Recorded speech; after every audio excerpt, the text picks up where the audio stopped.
By the end of this training, individuals will be able to completely identify speech codes and overcome obstacles in the way of effective persuasion and meet the expectations set out by organizations. Speech codes are defined as systems of socially constructed symbols and meanings, premises, and rules pertaining to communicative conduct, and they serve us as resources for making sense of what interactions mean and do.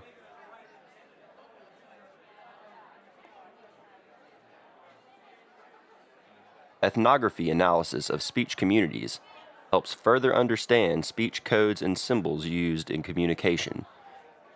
A speech community is relied on a geographical location and a close group of people, but is defined as a string of people who share a symbolic code of speaking practices and meanings for those practices, although they may be separated by distance as well as race, class, gender, age, and so forth. Wherever there is a culture, there is found a typical speech code. Each culture has a distinctive speech code. Speech codes may be unique because we know about the structure of the speech codes and how they differ in states, communities, and action strategies. Now we're going to go into things that affect speech codes. The first is transmitting meaning. In any language, there are going to be different dialects, and those different dialects can change the speech codes.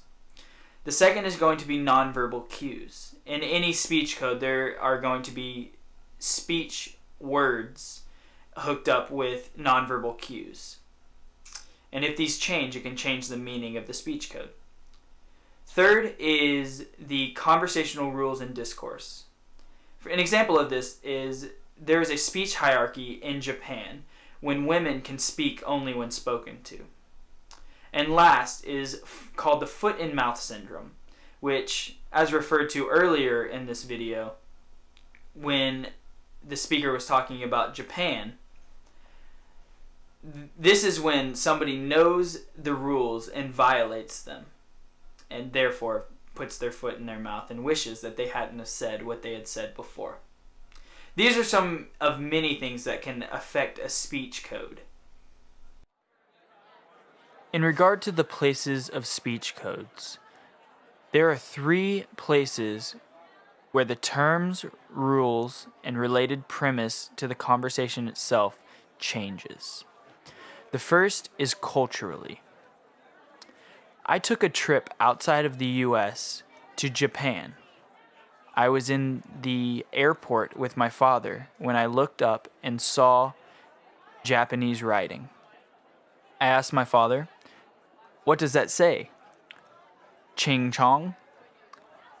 And he looked at me and got on to me because of the speech codes that I was using. And I looked at him and said, "It's not like anybody here can speak English."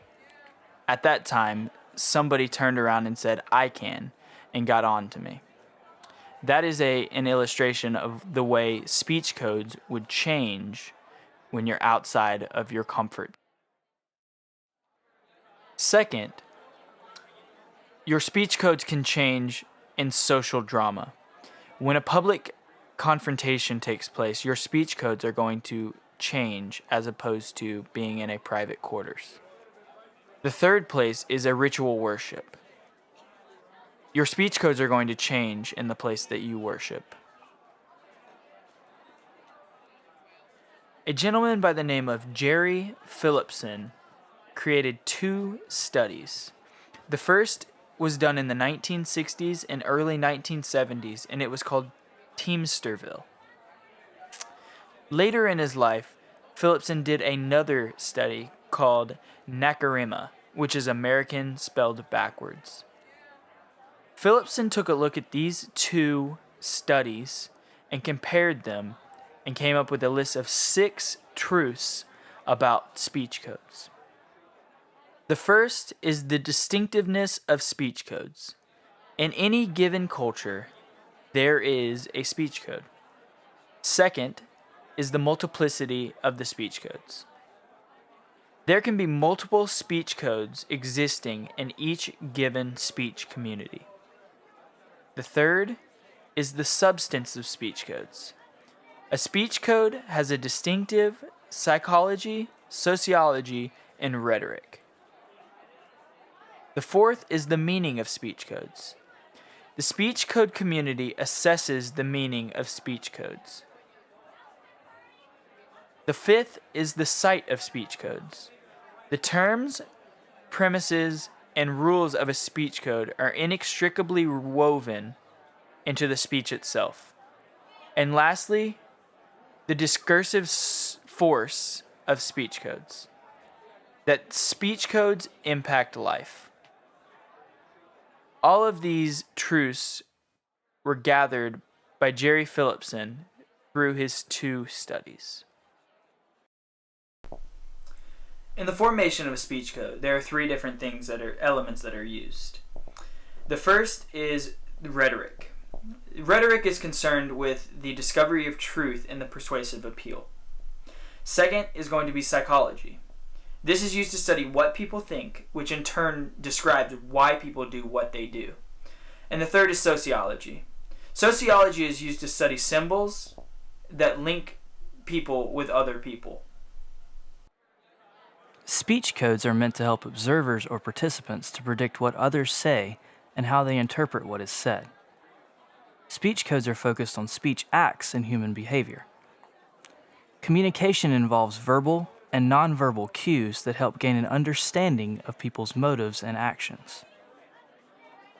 A communicator must know how to persuade others and adapt to their communication style by picking up on their specific speech codes. How do you communicate with your boss? How do you communicate with your friends? How do you communicate with your family members? How do the speech codes you use differ for each individual? The way the audience views the speaker has a great impact on how effective the speaker will be. But an effective communicator may convince the audience by adjusting his or her ideas to the listener. Rhetoric uses narratives as a communicative act to connect the listener and viewer. Speech codes can also govern how we create and present a speech. Speech codes training may take time to learn and apply. Individuals will be able to overcome obstacles in the way of effective persuasion and meet the expectations placed by organizations if persistent in training. Speech codes may help to identify symbols and meanings and to make meaning of something, but obstacles are often faced to gain compliance. A communicator must know how to persuade others and adapt their communication style by picking up on specific speech codes. Speech codes are meant to help observers and participants to predict what others are going to say and interpret what is said. This information can be cultivated to create a vast knowledge of speech codes, their origins, and differences in cultures. This training can be used for motivational speaking, persuasive approaches, and sales techniques. Good luck with speech codes.